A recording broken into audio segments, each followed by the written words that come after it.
की गेल्या वर्षी या सुमारास आणि अर्थसंकल्पीय अधिवेशन सुरू असतानाच कोविडने आपल्या राज्यात प्रवेश केला आणि मग त्याच्यानंतर एक वर्ष कसं गेलं हे आपण सर्वांनी अनुभवलंय।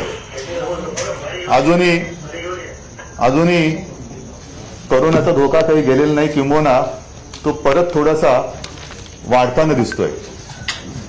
त्या निमित्ताने मी आणि आपलं सरकार आणि माझे सर्व सहकारी आटोकाट प्रयत्न करत आहेत, जनतेला काही सूचना देत आहेत। आरोग्याच्या दृष्टीने सोयी सुविधा जिथे वाढ करण्याची गरज आहे ती वाढ सुद्धा आम्ही करतो आहोत। एकूणच पहिला अनुभव लक्षात घेतल्यानंतर दुसरी लाट जास्त वाढू न देता थोपवण्याचा प्रयत्न आपण करतो आहोत आणि जिथे जिथे रुग्णसंख्या वाढते आहे तिथे उपचारांची व्यवस्था आपण करतो आहोत। कुठेही काही कमी पडू द्यायचं नाही या जिद्दीने सरकार या कोविड परिस्थितीचा सामना करते। 8 तारखेला आपल्या राज्याचे उपमुख्यमंत्री आणि अर्थमंत्री माननीय अजितदादा अर्थसंकल्प सादर करतील आणि मग त्या अधिवेशनात इतर सुद्धा काही विधेयक वगैरे जे आहेत, मग एकूण कामकाज कसं असतं काय असतं याची आपल्याला कल्पना आहे। अधिवेशनाच्या पूर्वसंध्येला आपल्याशी संवाद साधताना राज्यातल्या विरोधी पक्ष नेत्यांनी एक प्रेस कॉन्फरन्स घेतली आणि त्याच्यामध्ये काही आरोप मी समजू शकतो, पण त्या आरोपाला काही, टीकेला काही अर्थ असायला पाहिजे। कशात काही नाही आणि आपला आरोप करत सुटायचं ही एक आत्ताची राजकारणाची दुर्दैवानी पद्धत झालेली आहे। त्यांनी जे आरोप केले त्याच्यात कोविड बद्दल त्यांनी म्हटलं की त्या काळात भ्रष्टाचार झाला। मला थोडी क्यू करावीशी वाटते त्यांची। ज्या पद्धतीने महाराष्ट्राने पावलं उचलली, संपूर्ण देशात फील्ड हॉस्पिटल ज्याला आपण म्हणतो कोविड केअर सेंटर्स उभारली, एकूणच काय काय परिस्थितीत आपण कसा मार्ग काढला ह्याचा इत्तंभूत मी इतिहास नाही सांगत, तर आपण सगळ्यांनी त्या गोष्टी आपल्या माध्यमातून कव्हर करून जनतेसमोर ठेवलेल्या आहेत। क्यू एवढ्यासाठी वाटते की ज्या लढ्याचं किंबहुना धारावी पॅटर्नचं जागतिक पातळीवरती कौतुक झालं, हे कौतुक तुम्ही सरकारचं म्हणून करू नका, पण त्या युद्धामध्ये ज्याला आपण कोविड योद्धे म्हणतो त्यांची तुम्ही थट्टा करतायत। त्यांचं जे काय महत्व आहे, त्यांचं जे काय शौर्य आहे ते तुम्ही नाकारता आहात आणि दुसऱ्या बाजूला कुठून तरी काहीतरी आपले एक फोटो आला पाहिजे म्हणून रोज कोविड योद्ध्यांचा सत्कार चाललेला आहे। हे असं दुतोंडी विरोधी पक्ष मला वाटतं महाराष्ट्राने कधी अनुभवला नव्हता। इतरही काही त्यांनी आरोप केलेले आहेत, मुद्दे काढलेले आहेत। सगळ्याच बाबतीत मी काय उत्तर त्यांना देणं काय बंधनकारक नाहीये मला, पण सावरकरांबद्दल जे बोलले, पहिली गोष्ट ती जयंती का पुण्यतिथी ह्याचा त्यांनी अभ्यास करावा। म्हणजे ज्यांना सावरकरांची जयंती कोणती आणि पुण्यतिथी माहित नाही त्यांनी आमच्यावरती आरोप करावा हे हास्यास्पद आहे। सीमा प्रश्नाबद्दल त्यांनी भूमिका मांडलेली आहे, आनंद आहे। सीमा प्रश्नाबद्दल त्यांनी म्हटलं की आम्ही सगळे एकत्र आहोत। सीमा प्रश्नाबद्दल जर एकत्र असाल तर केंद्रात आणि कर्नाटकात तुम्ही आहात, गेले 5 वर्ष वरती आणि खालती तुम्हीच होतात। मग त्यावेळेला हा प्रश्न का सोडवला नाही? आज सुद्धा सीमा प्रश्न सोडवण्यासाठी महाराष्ट्र सरकारने आक्रमक भूमिका घेतलेली आहे आणि या भूमिकेत तुम्ही सोबत येणार असाल तर मग हा सीमा प्रश्न सुटायला काही वेळ लागणार नाही, कारण तुमची भूमिका आमच्या सोबत यायची आहे। म्हणजे सीमा प्रश्नावर केंद्रामध्ये तुमचं सरकार आहे, कर्नाटकात तुमचं सरकार आहे, इथे आमचं भक्कम सरकार आहे महाविकास आघाडीचं। आणि असं जर का हे सगळं त्यांनी 3 पायांचं सरकार म्हटलं, पण ही त्रिसूत्री जर का एकत्र आली तर सीमावासियांना आपण न्याय देऊ शकू। अन्यथा नुसता आरोप करायला बोलाची कडी आणि बोलाचा भात असं विरोधी पक्ष नेत्यांनी, जबाबदार व्यक्तीने असं बोलू नये। मराठा आरक्षणाबद्दल सुद्धा ते मगाशी सोबत होते. एक गोष्ट, मी सगळ्याच बाबींवरती त्यांना काही त्यांच्यावर टीका करणार नाही, पण त्याच्यात त्यांनी जे जे काही सहकार्य लागेल ते सहकार्य करण्याचं आश्वासन दिलेलं आहे आणि त्याच्याबद्दल मी त्यांना धन्यवाद देतोय. एकूणच काय की अधिवेशन आहे म्हटल्यानंतर काहीतरी बोलायला पाहिजे म्हणून ते बोलून गेलेले आहेत. बाकीचे विषय मी पुन्हा एकदा सांगतो, सगळे विषय मी काही घेत नाही. आपल्याला काही प्रश्न असतील तर आपण जरूर विचारा. प्रत्येक प्रश्नाला मी उत्तर दिल्याशिवाय राहणार नाही. मात्र त्यांनी मला एक फुकटचा सल्ला दिलेला आहे. काहीतरी फुकट देता हे कळलं आम्हाला बरं वाटलं, कारण तुमच्याकडनं काहीतरी फुकट मिळतंय हे राज्याला पहिल्यांदा कळलं. कारण तुमचं सरकार जे केंद्रात बसले ते सगळं ओरबाडतंय, सगळं कर रूपाने ओरबाडतंय. म्हणजे घ्यायला आम्ही आणि द्यायला कमी असं एक केंद्रातलं सरकार आहे. जीएसटीची अजून जवळपास 29,000 कोटीच्या वरती रक्कम येणं बाकी आहे राज्याच्या हक्काची. विजेबद्दल भाववाढीबद्दल तुम्ही जे काय आक्रोश करता आहात तोच आक्रोश डिझेल, पेट्रोल आणि गॅसच्या बद्दल का नाही करत? का आंदोलन त्याच्याबद्दल करत नाही? डिझेल पेट्रोलचे भाव आपल्याला सर्वांना कल्पना आहे की जेव्हा मोदींचं सरकार पहिल्यांदा सत्तेवरती आलं तेव्हा जो काही भाव होता तो 71 रुपयाच्या आसपास होता. आता काही राज्यात 100च्या पार गेलेले आहे. म्हणजे आम्ही विराट कोहलीची सेंचुरी बघतो, सचिन तेंडुलकरची पाहिली, धोनी सगळ्यांच्या सेंचुऱ्या पाहिल्या, पण पेट्रोलची सेंचुरी हे प्रथम अनुभवतो आहोत. आणि त्याच्यामध्ये सुद्धा त्यांनी सेस वाढवलेला आहे. म्हणजे मी जर काय चुकत असेल तर अर्थमंत्री जी बाजूला बसलेले आहेत, दादा मला मी चुकीचं बोललो तर तुम्ही करेक्ट करा. आपण जे काय कर लावलाय त्यांनी सांगितलं ते कर कमी करा, पण आताची जी भाववाढ केलेली आहे त्याच्यामध्ये राज्याच्या वाट्याला काही वाढून मिळालं नाहीये. त्यांनी अशा पद्धतीने कर लावलाय की त्यांच्या तुंबड्या भरणार आहेत. आणि मग जेव्हा 2014च्या आधी काँग्रेसचं सरकार होतं तेव्हा आंतरराष्ट्रीय बाजारपेठेत प्रति बॅरल त्याची किंमत $106 प्रति बॅरल होती. आता किती झालेली आहे तो पण आकडा आहे माझ्याकडे. आता तो पण आकडा तो पण काढतो मी याच्यात ना.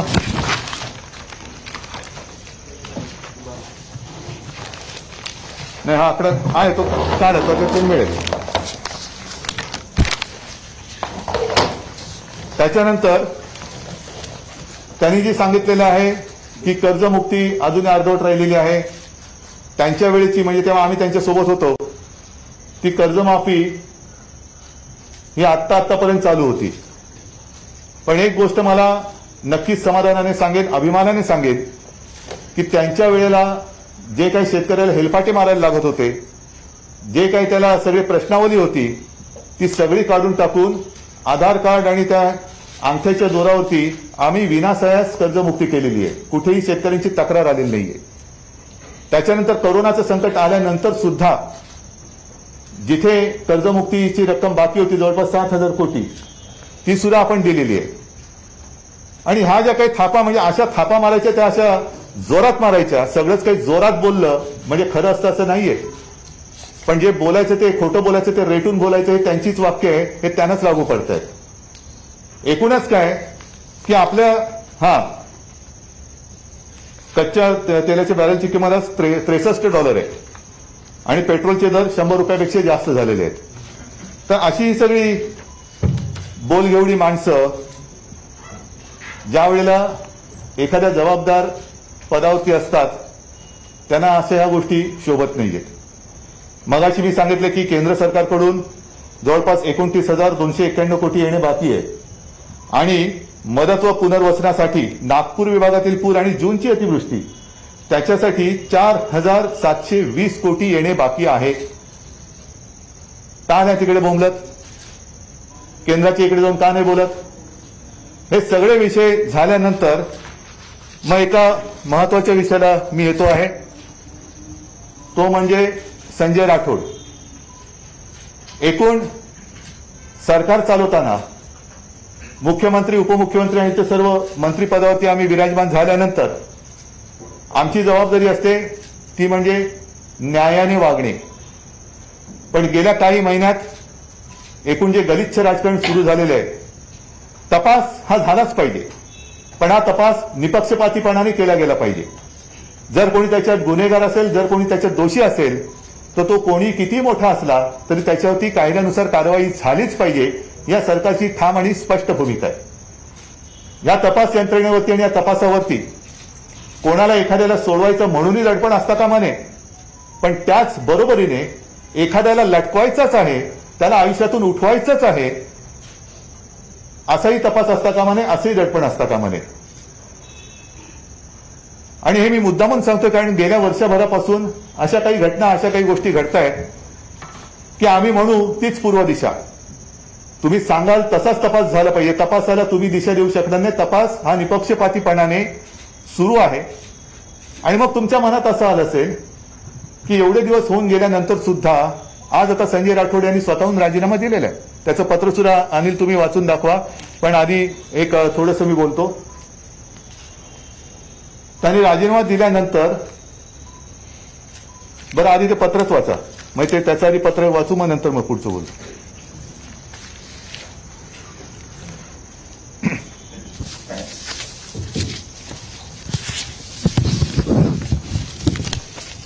माननीय उद्धवजी ठाकरे, मुख्यमंत्री महाराष्ट्र राज्य यांची जय महाराष्ट्र. अत्यंत व्यथित अंतःकरणाने मी हे पत्र आपणास लिहित आहे. आपण माझ्या भावना समजून घ्या असा विश्वास आहे. गेल्या काही दिवसापासून माझ्या भोवती दिवंगत पूजा चव्हाण यांच्या मृत्यूचे वादळ घोंगावत आहे. पूजा चव्हाण यांचा मृत्यू दुर्दैवी आहे. त्यांच्या मृत्यूचा निष्पक्ष तपास व्हावा व सत्य बाहेर यावे अशी माझी ठाम भूमिका आहे. पण या सर्व प्रकरणाचे राजकीय भांडवल करून राज्यातील विरोधी पक्ष माझ्या चारित्र्यावरती बेछूट टीकास्त्र केलेला आहे. सरकारला बदनाम करण्यासाठी मोहीम राबवत आहे. विधानसभा चालूच देण्याची त्यांची भूमिका लोकशाहीच्या दृष्टीने चिंताजनक आहे. या सर्व प्रकरणी दिवंगत पूजा चव्हाण व तिच्या कुटुंबियांची बदनामी विरोधन करत असून महाराष्ट्रात अशा खालच्या स्तराचे राजकारण कधीच झाले नव्हते. मी आपल्या मंत्रिमंडळात कॅबिनेट मंत्री म्हणून काम करत असतो तरी सगळ्यात आधी एक प्रबळ शिवसैनिक आहे. आपण माझ्यासारख्या शिवसैनिकाला मंत्रिमंडळात काम करण्याची संधी दिली त्याबद्दल मी आपला आभारी आहे व राहील. पूजा चव्हाण मृत्यू प्रकरणात तपास पूर्ण होऊन सत्य बाहेर येईपर्यंत सरकारचा मंत्री म्हणून पदावर राहणे नैतिकतेला धरून नाही, म्हणून मी माझ्या मंत्रिपदाचा राजीनामा देत आहे. पुन्हा व्हावा. आपला नंबर संजय राठोड. हे संजयनी राजीनामा पत्रात त्याच्या भावना व्यक्त केलेल्या आहेत. ह्या प्रत्येक गोष्टीला अनेक बाजू असतात. एक म्हणजे तुम्ही मनात विचार करत असाल की इतके दिवस का लावले. केवळ राजीनामा घेणं किंवा हातामध्ये काही पुरावे असोत नसोत गुन्हा दाखल करून मोकळे होणं म्हणजे कोणाला न्याय देणं असा त्याचा अर्थ होत नाही. ज्या क्षणी ही घटना घडली आणि आम्हाला सर्वांना कळली त्याच क्षणी आम्ही ह्या घटनेची निपक्षपातीपणाने चौकशी आणि तपास करण्याचे आदेश दिलेले आहेत. आणि पोलिसांना तशा सूचना दिलेल्या आहेत, तसे आदेश दिलेले आहेत की हा तपास चालू आहे असं नाही. एक कालबद्ध काहीतरी तुम्ही ठरवा आणि लवकरात लवकर तुमच्या तपासाचा अहवाल आम्हाला सादर करा. आणि मग त्याच्यातनं जे काही सत्य बाहेर येईल ते सत्य कोणालाही पाठीशी घालणार नाही. आणि कोण जर त्याच्यात आरोपी असेल, कोणी काही असेल तर त्याला क्षमा होणार नाही. पण हे सगळं करत असताना नुसती आदळआपट करून तपासाची दिशा भरकटवून टाकायची, हा जो काही एकूण प्रकार आणि प्रघात घातला जातोय हा फार गंभीर आहे. आधी चौकशी नीट होऊ द्या, तपास नीट होऊ द्या. आणि तपासावरती ही तपास यंत्रणा तीच आहे ज्यांच्यावरती तुमचा अविश्वास आहे. तुमच्या काळात सुद्धा हीच तपास यंत्रणा होती आणि ह्याच तपास यंत्रणेने म्हणजे महाराष्ट्र पोलीस, मुंबई पोलीस यांच्यावरती सातत्याने अविश्वास दाखवला जातोय. पण ह्याच पोलिसांनी त्यांच्या काळात सुद्धा अगदी चांदा ते बांदा ज्या काही घटना दुर्घटना घडल्या असतील, ज्या काही मृत्यूची प्रकरणं घडली असतील, आत्महत्येची घडली असतील, त्यांचा सुद्धा तपास ह्याच यंत्रणेने केला होता. आणि त्यांच्यावरती तेव्हा तुमचा जर का विश्वास असेल तर आता अविश्वास कसा काय दाखवता. शेवटी राज्य कोणावरती चालतं, पोलीस यंत्रणा असेल, इतर सर्व यंत्रणा असतील, ह्या सरकारच्या पाठकाणा असतात, एक मजबूत खांब असतो. आणि त्यांच्यावरतीच अविश्वास दाखवणार असाल तर मला असं वाटतं आपणच आपल्या हाताने पायावरती कुऱ्हाड मारून घेतो आहोत.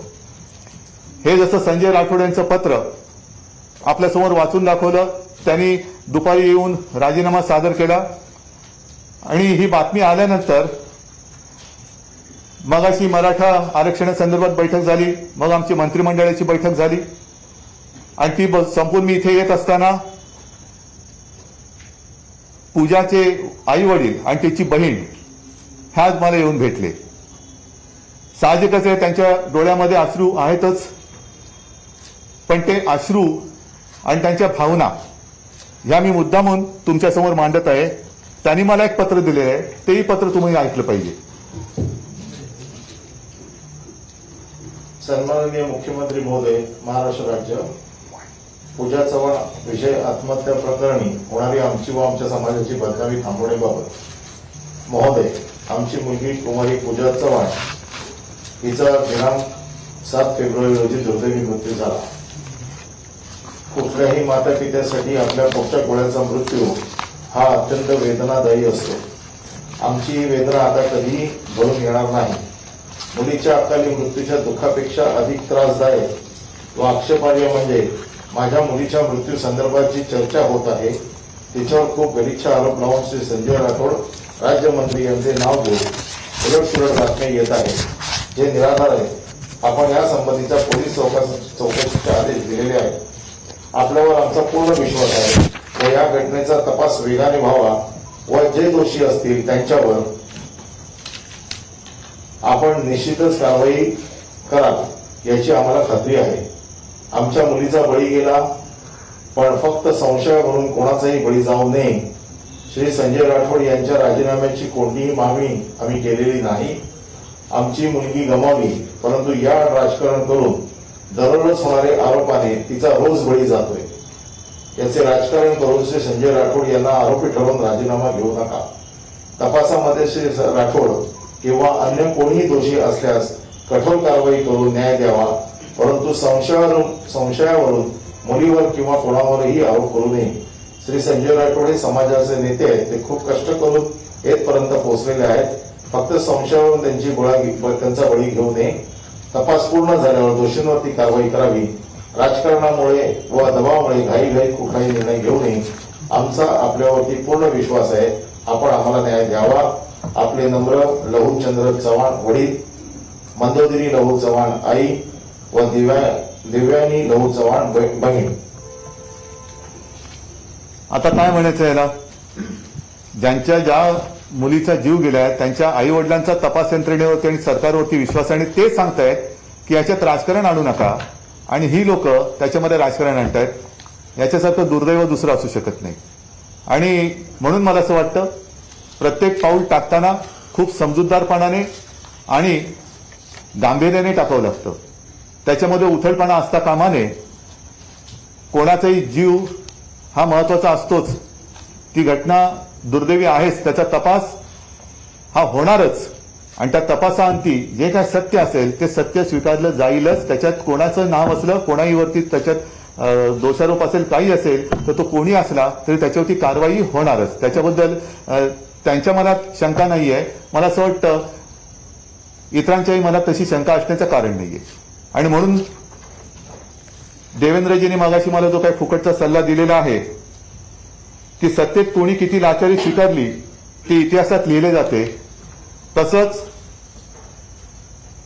सत्ता आल्यानंतर एकतर खोटं बोलून सत्ता आणली आणि सत्ता आणल्यानंतर खोट्याचे इमले रचले आणि देश विकायला काढला, किंबहुना देश विकायला काढणारे म्हणून तुमच्याही सरकारची नोंद होईल ह्याची सुद्धा त्यांनी नोंद ठेवावी. आणि आरोप करताना थोडंसं एक जबाबदारीचं भान ठेवावं. समजू शकतो एक समोर आलेलं चांगलं चित्र स्वतःच्याच कर्माने त्यांनी भंग केलं आणि सरकार पडेल हाही भ्रम आता वर्ष होऊन गेलं.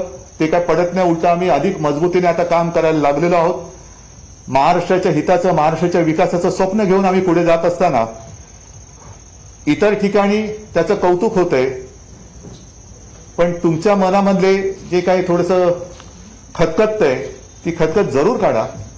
सरकारचं काही चुकत असेल जरूर सांगा, पण कारण नसताना केवळ आपली सत्ता नाही म्हणून महाराष्ट्राची आणि सरकारची बदनामी करू नका. कारण स्वतःच्याच घरचा काळ अशी सुद्धा इतिहासामध्ये आपली नोंद होऊ देऊ नका. हीच माझी त्यांना हात जोडून नम्र विनंती आहे.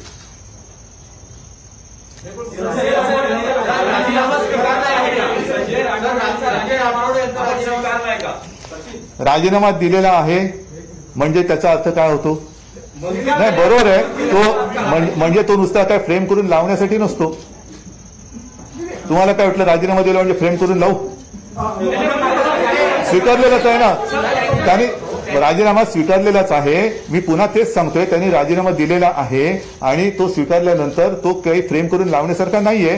पण त्याच्या मागे उगाचच त्यांना लटवायचंच आहे. अशा पद्धतीने आग पाकड जी चाललेली आहे ती बंद झाली पाहिजे. जे काही तुमच्याकडे पुरावे असतील जरूर द्या. त्याचं जाहीर चव्हाट्यावरती प्रदर्शन केलं मग न्यायालय आणि तपास यंत्रणा हवी कशाला? तुम्हीच तपास करा आणि तुम्हीच न्यायालय व्हा. तुमच्याकडे काही असतील साक्षी पुरावे, जा ना, तपास काम करणारी जी लोक आहेत त्यांच्याकडे द्या, सादर करा. एक तर या प्रकरणात त्यांच्या आई वडिलांची तक्रार तर नाहीच आहे, उलट त्यांनी या तपास यंत्रणेवरती विश्वास व्यक्त केलेला आहे.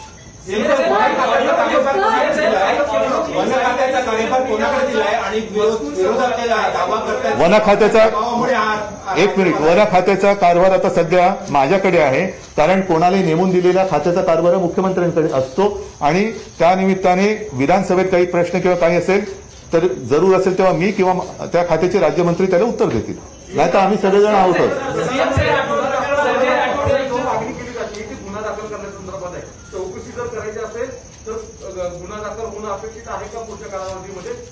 ह्याच्यामध्ये मला असं वाटतं तेही मुख्यमंत्री होते आणि त्यांना सुद्धा कल्पना आहे की पहिला एक तपासाचा अहवाल यावा लागतो. गुन्हा दाखल करून तपास किंवा तुम्ही म्हणताय म्हणून गुन्हा दाखल करणं असं त्याचा प्रकार होत नाही. आता तपास हा होतोय आणि तपासाचा अहवाल लवकरात लवकर सादर होणार हे तुम्हाला सांगितलं, सादर करायला सांगितलेले आहे. त्याच्यात जो काय असेल तो उघड होणार आहे अहवाल.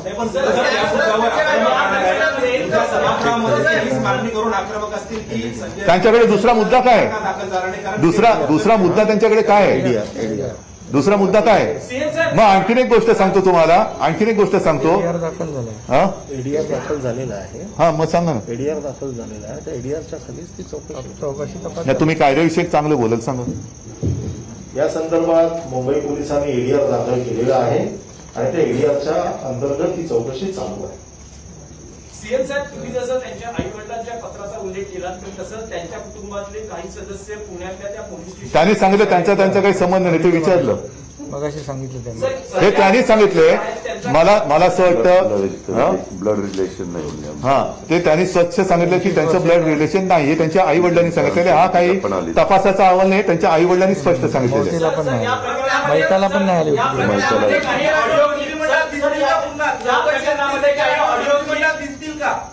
चौकशी अहवाल झाल्यानंतर संजय राठोड जर निर्दोष असले तर पुन्हा मंत्रिमंडळात दिसतील का? तुमची काय इच्छा आहे? चौकशीमध्ये काय नाही, त्यांना पोचवायचंच ठरवलं असेल तर ते त्यांचा कशावर विश्वासच नाही हे त्यांनी म्हणजे. उद्या मी अजून काही म्हणतच नाहीये. तपासाचा अहवाल नीट येऊ द्या हेच माझं म्हणणं आहे. निपक्षपातीपणे तो येणार, पण त्यांना कदाचित त्याची खात्री असेल नसेल म्हणून ती यंत्रणाच तरी खोटी ठरवून टाकलेली आहे. म्हणजे काय वाटेल ते करा, तपास करा नका करू याला ठोकाच. हे हा कोणता नाही. एक प्रश्न महत्वाचा आहे की ज्या प्रकारे आपण महाराष्ट्राची मुलगी म्हणतो, काही पत्ता नसताना व्हिडिओ ऑडिओ क्लिप रिलीज करणं आणि त्या मुलीचं नाव घेणं हे चारित्र्य हनन आहे. अशा लोकांवर आपण काय कारवाई करू? हा फार महत्वाचा प्रश्न आहे आणि हा मुद्दा महत्वाचा आहे. माझं म्हणणं आहे की याच्यावरती सुद्धा विचार करून, कारण त्या आई वडिलांची मागणी तीच आहे की आमच्या कुटुंबियांची आणि मुलीची बदनामी थांबवा म्हणून त्यांच्यावरती आपण म्हणता. म्हणून एक महिला म्हणून आपल्या भावनेचा मी आदर करतो आणि त्यांच्यावरती गुन्हे दाखल करण्याची सुद्धा जर तशी शक्यता असेल तर ते गुन्हे जरूर दाखल केले पाहिजे.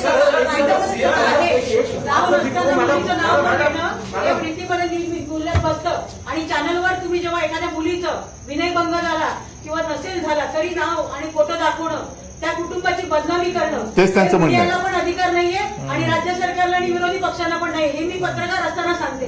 आभारी तुम्ही थांबवा. जरूर जरूर जरूर. धन्यवाद. तुम्ही आता ऑडिओ क्लिप फिरवणाऱ्यांना गुन्हे दाखल करा म्हणतात आणि त्यांच्याविषयी ऑडिओ क्लिप आहे, त्यांच्यावर गुन्हे दाखल होत नाही, ईडीआर फक्त दाखल केला असं तुम्ही काय पुरावा कुठे आहे? हा प्रश्न तिथेही म्हणून मला असं वाटतं ह्याच्यात कोणी आतताईपणा करू नये. ज्या काही कोणाकडे पुरावे असतील काही असेल ते तपास यंत्रणा आहे त्या तपास यंत्रणेकडे द्यावं. त्या तपास यंत्रणेचा संपूर्ण एक अहवाल तर येऊ द्या आणि त्याच्यामध्ये ते सगळे जे पुरावे आहेत ते धरले जातील, ते सगळे तपासून अहवाल येईल. सीएम साहेब या चौकशीसाठी काही मुदत काही कालावधी निश्चित करणार आहात का? कारण अनेक दिवस हा तपास सुरू राहील, हा एक प्रश्न. आणि दुसरा, संजय राठोड यांच्याकडे जो मंत्रिपदाची जी जबाबदारी होती ती आता कोणाकडे असणार आहे? नवे मंत्री असणार आहे? अरे घेतलं ना अरे तुम्ही ऐकताय का नाही हो? मगाशी मुख्यमंत्र्यांनी सांगितलं त्यांच्याकडे. दुसरा प्रश्न असा येतो, तुम्ही संजय राठोड यांचा चौकशी होईपर्यंत राजीनामा घेतला, परंतु धनंजय मुंडे यांच्यावरही अशा प्रकारचे नाही परंतु अशा महिलांवरच्या संदर्भातले आरोप झाले होते. त्यांच्या संदर्भात वेगळी भूमिका आणि संजय राठोड यांच्याबद्दलची वेगळी भूमिका अशी आहे का? त्यांच्याबद्दल ज्यांनी तक्रार केली त्यांनी तक्रार मागे घेतली. पण आणखीन एक गोष्ट तुम्हाला सांगतो, नाही, यातही तक्रार कोणाची नाहीये म्हणजे याच्यात तर तक्रार कोणाची नाहीच आहे. तरी पण राजीनामा घेतला कारण त्यांनी नैतिकतेला धरून दिलेलं आहे की त्याच्यामुळे अधिवेशनच चालू देणार नाही. हा कोणता प्रकार आहे? मग मी आणखीन एका गोष्टीचा जरूर उल्लेख करेन की गेल्याच आठवड्यामध्ये आणखीन एक आत्महत्या मुंबईत झालेली आहे. तिच्याबद्दल कोणीच का बोलत नाही? जर संजय राठोड बद्दल तुम्ही संशय व्यक्त करता म्हणून त्याच्यावर गुन्हा दाखल करण्याची मागणी करता, ह्या दुर्दैवी घटनेत कुठेही आत्महत्येची म्हणजे सुसाईड नोट नाही, कोणाचे आरोप नाहीत, काही नाही, तरी गुन्हा दाखल करायची मागणी होते आहे. पण दुसरी जी आत्महत्या मुंबईमध्ये झाली त्या आत्महत्येमध्ये 13-14 पानाची सुसाईड नोट आहे आणि त्याच्यामध्ये विशिष्ट नावं लिहिली गेलेली आहेत. आता ती नावं जर का उच्चपदस्थ असतील तर त्यांचाही राजीनामा घेतला गेला पाहिजे आणि मुंबई पोलिसांना तपासाला त्यांना सहकार्य करायला लावलं पाहिजे. अन्यथा जर का ते भारतीय जनता पक्षाचे कोणी असतील तर त्यांना असा कोणाचा छळ करून आत्महत्या करायला प्रवृत्त करायला त्यांच्या वरिष्ठांचा आशीर्वाद आहे का? एका खासदाराने आत्महत्या केलेले 7 टर्मचा खासदार आणि तो 7 वेळा एका मतदारसंघातून जिंकून येतो. जिंकून आल्यानंतर त्याला आत्महत्या करायला मुंबईत येत आहेत आणि दुर्दैवाने त्याच्यात त्यांनी असं म्हटलेलं आहे की इकडे आल्यानंतर इथल्या मुख्यमंत्र्यांवरती आणि पवार साहेबांवरती माझा विश्वास आहे, ते मला न्याय देतील. मग त्याच्यात जी काही नावं दिली आहेत ती जर का भाजपच्या उच्च पदस्थांची असतील तर किंवा कुठल्याही तिथल्या प्रशासकीय अधिकाऱ्यांची असतील तर त्यांना तसा छळ करण्याचा आणि आत्महत्येला प्रवृत्त करण्याचा परवाना भारतीय जनता पक्षाच्या म्हणजे देवेंद्र फडणवीसांच्या नेत्यांनी दिला आहे का? त्यांना आशीर्वाद आहे का? ह्याचं उत्तर मिळालं पाहिजे. कारण जसं इकडे त्या पूजाने आत्महत्या केली तसं त्या डेलकरांनी आत्महत्या केली. महिला आणि पुरुष हा एक फरक आहे. पण डेलकरांनी आत्महत्या केल्यानंतर त्यांचं घर उघडं पडलं. त्यांच्या पत्नी त्या पण निराधार झाल्या, त्या पण महिलाच आहेत. त्यांची बाजू कोण का मांडत नाही? त्यांच्यासाठी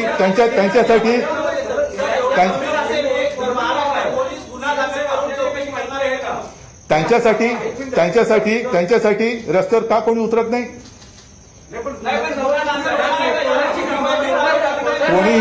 कोणीही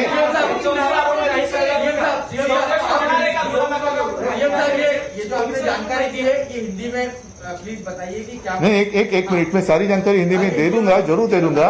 लेकिन बात तो ऐसी है कि जिन लोगों के नाम मोहन डेलकर जी के सुसाइड नोट में है, पुलिस तो अपनी जांच करेगी, जरूर करेगी, लेकिन वो तो केंद्र शासित प्रदेश है और इसलिए मैं प्रधानमंत्री जी और केंद्रीय गृह मंत्री जी को भी रिक्वेस्ट करना चाहता हूं कि आप भी वहां की जो भी प्रशासन है उनको निर्देश करिए कि मुंबई पुलिस जब भी आएंगे तो अपना सहकार्य करे.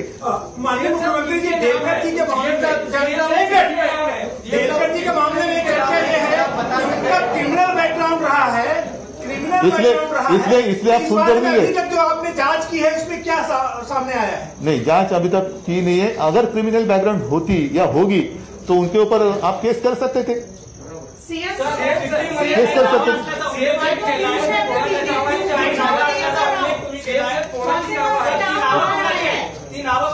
ठीक आहे. नाही, ते तपासाच्या याच्यामध्ये जे आहे ते त्या मार्गाने येऊ दे, त्या मार्गाने येऊ दे. मी उगाच त्यांनी काहीतरी केलं म्हणून मी काहीतरी वेडेपणा नाही करणार.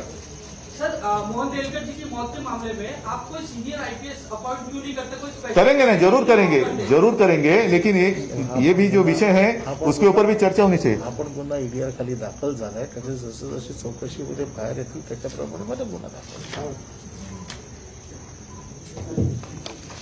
मोहन डेलकरांच्या आत्महत्याचा देखील ईडीआर खाली तपास चालू आहे. हा तपास जसा जसा पुढे जाईल आणि मग त्यावेळेला जो निर्णय घ्यायचा आहे त्याच्याप्रमाणे मग गुन्हा कोणावर दाखल करायचा, कशा पद्धतीने करायचा, हा वेळोवेळी तपास जसा जसा पुढे जाईल त्यावेळेला ते ठरवलं जाईल. सीएम साहेब, मध्यंतरी संजय राठोड समर्थकांनी पोहरादेवी येथे शक्ती प्रदर्शन केलं होतं. अनेकांना कोरोनाची बाधा झाली होती. त्यावेळेसही त्याआधी तुम्ही भूमिका जाहीर केली होती, सभा समारंभ मोर्चे आयोजित करू नये. असं असतानाही हे शक्ती प्रदर्शन झालं. त्यावर आपली त्यांच्यावरती ज्यांनी शक्ती प्रदर्शन केलं त्यांच्यावरती गुन्हे दाखल झालेले आहेत आणि त्याच्यानुसार त्यांच्यावरती कारवाई केली गेलेली. नाही, पण स्वतः संजय राठोड त्या ठिकाणी होते तर संजय राठोडांवर कारवाई होणार आहे का? त्यानुसार जे काय असेल ते होईल. पण त्यांनी एक तर कोणाला त्यांना विचारलं, कोणाला या म्हणून सांगितलेलं नव्हतं, येऊ नका म्हणून सांगितलं होतं. आणि त्यांच्यावरच्या प्रेमाने किंवा काही असेल ती सगळी लोक जमली होती. पण ज्यांनी गर्दी केली त्यांच्यावरती कारवाई झालेली. 8 से 10 दिन देखेंगे कि कोरोना वायरस के केसेस का क्या हो रहा है. और अभी पिछले 4 दिनों से 8000 से ऊपर केसेस आ रहे हैं. मुंबई हो, पुणे हो, नागपुर, सब जगह पे केसेस बढ़ रहे हैं. क्या परिस्थिति, क्या लॉकडाउन की परिस्थिति? लॉकडाउन की नहीं, आप देख रहे हो कि हम तो सारे मास्क लगाकर बैठे हैं. आप लोगों में से कुछ लोगों ने मास्क पहना है, कुछ लोगों ने नहीं पहना है.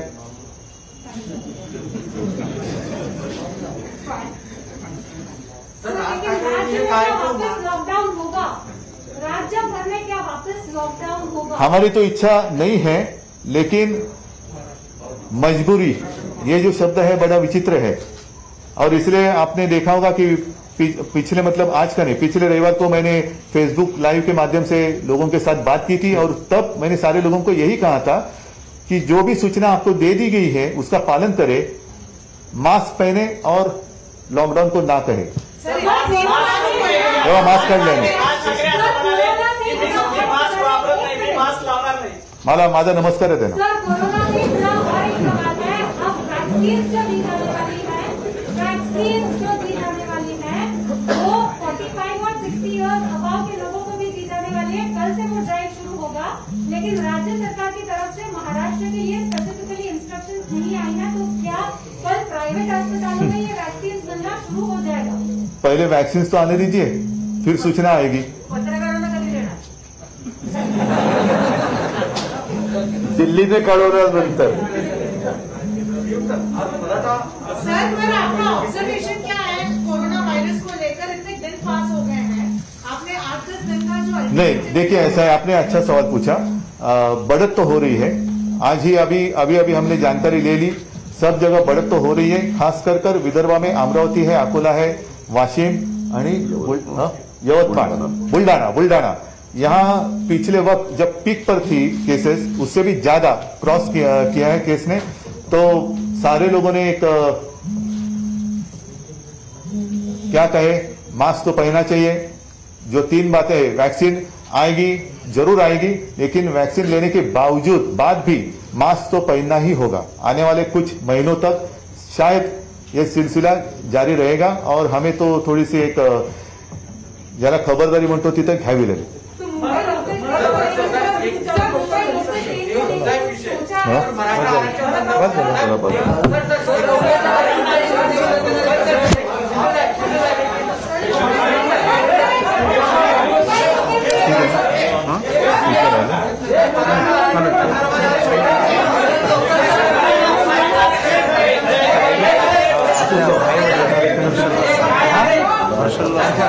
अशोकराव सांगतात मराठा आरक्षणाबद्दल.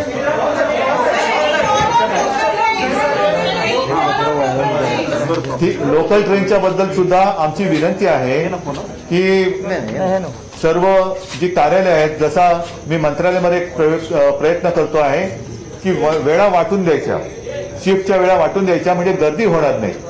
कारण काम तर सगळ्यांना करावं लागतंय, म्हणून ज्याला आपण पीक आवर म्हणतो त्या पीक आवरची विभागणी करावी आणि येता जाताना आणि प्रत्यक्ष कार्यालयाच्या ठिकाणी सुद्धा, कार्यालयामध्ये सुद्धा कोविड बद्दलच्या ज्या काही सूचना आहेत त्याचा तंतोतंत वापर करावा, ही आमची सगळ्यांना नम्र विनंती आहे. मला वाटतं मराठा आरक्षणाबद्दल, मराठा आरक्षणासंदर्भामध्ये सन्माननीय मुख्यमंत्र्यांच्या, उपमुख्यमंत्र्यांच्या उपस्थितीमध्ये उपसमिती आणि विरोधी पक्ष नेते देवेंद्रजी फडणवीस, त्याचबरोबर राज्याचे अॅडव्होकेट जनरल आणि अॅडव्होकेट थोरात त्याचबरोबर केंद्रामध्ये आपले असलेले सुप्रीम कोर्टाचे ज्येष्ठ विधितज्ञ श्री मुकुल रोहतगी, श्री पटवालिया आणि अन्य ऍडव्होकेट जे मराठा समन्वयक त्यांची आणि खासदार उदयनराजे भोसले आणि संभाजीराजे यांच्या उपस्थितीमध्ये पद्धतीने चर्चा झाली.